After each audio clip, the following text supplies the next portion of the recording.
Sculpture ou installation? La réponse change tout pour ta prévisualisation 3D. Je vais te montrer exactement quand tu en as besoin. Si tu prépares un projet artistique, sculpture ou installation, pour un appel à projet ou une commande publique, et que tu te demandes est-ce qu'il faut vraiment que je fasse des rendus 3D, cette vidéo va te donner un cadre clair. On va voir trois choses. La différence entre sculpture et installation, et pourquoi la prévise 3D ne joue pas le même rôle, les trois critères objectifs pour savoir si tu en as besoin, et trois cas concrets d'artistes, ce qui a marché et ce qui a raté. À la fin, je te donne une checklist gratuite pour que tu puisses décider seul en 5 minutes. Et si tu veux d'autres vidéos sur la prévisualisation 3D, n'hésite pas à t'abonner.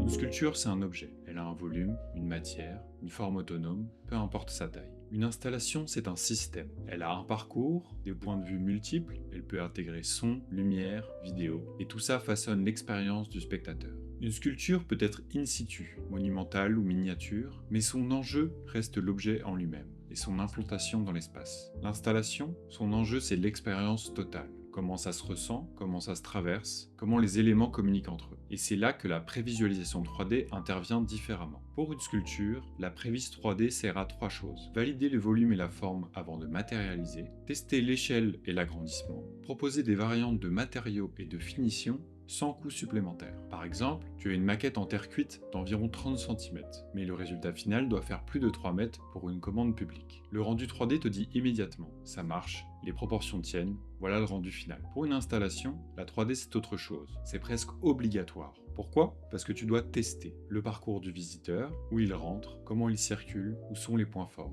Les ambiances, lumière, ombre, rythme de découverte, la synchronisation technique, son, vidéo, interactivité, les interactions entre les éléments, comment ils se parlent dans l'espace, et tout ça, tu peux seulement le vérifier en 3D. Si tu ne retiens qu'une chose ici, pour une sculpture, la 3D accélère ta décision et réduit les risques de production, tandis que pour une installation, la 3D est ton seul vrai espace de test avant de construire. Maintenant, comment tu sais quand tu en as vraiment besoin?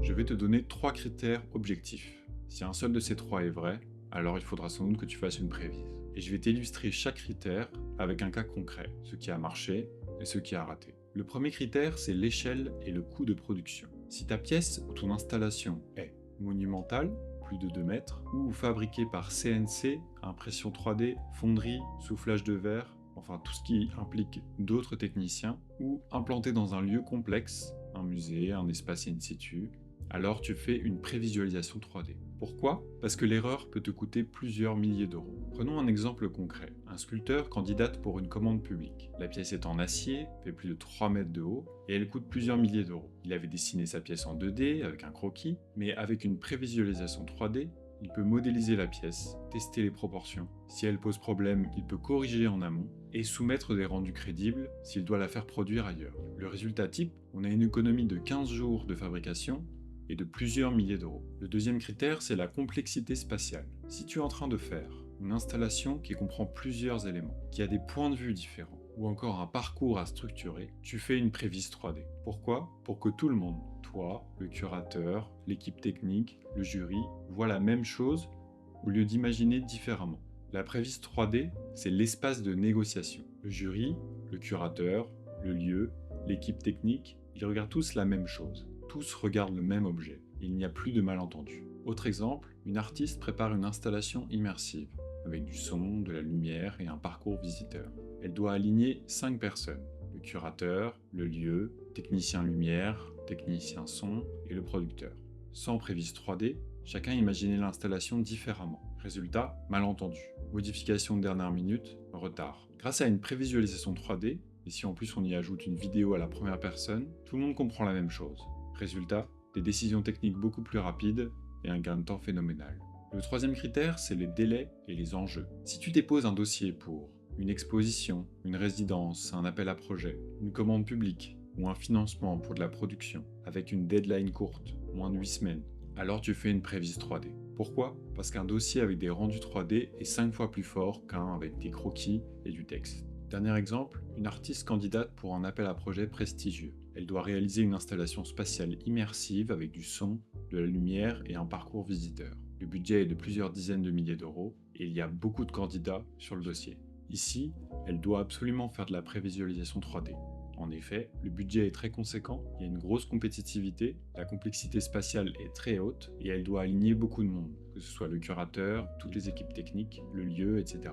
Ici donc, la prévis 3D est son seul moyen de montrer que son installation est crédible et qu'elle va fonctionner.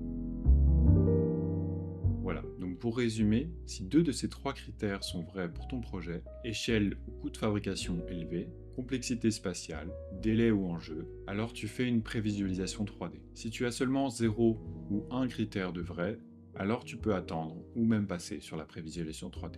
Si tu veux aller plus loin, j'ai créé une checklist gratuite. 5 questions pour savoir si ton projet nécessite une prévisualisation 3D. Tu télécharges, tu coches, et tu sais immédiatement si tu en as besoin. Et si tu te dis « ouais, j'en ai besoin, mais je ne sais pas par où commencer », j'accompagne des artistes comme toi dans la prévisualisation 3D pour leur dossier, appel à projet, demande de financement, commande publique ou dossier de production.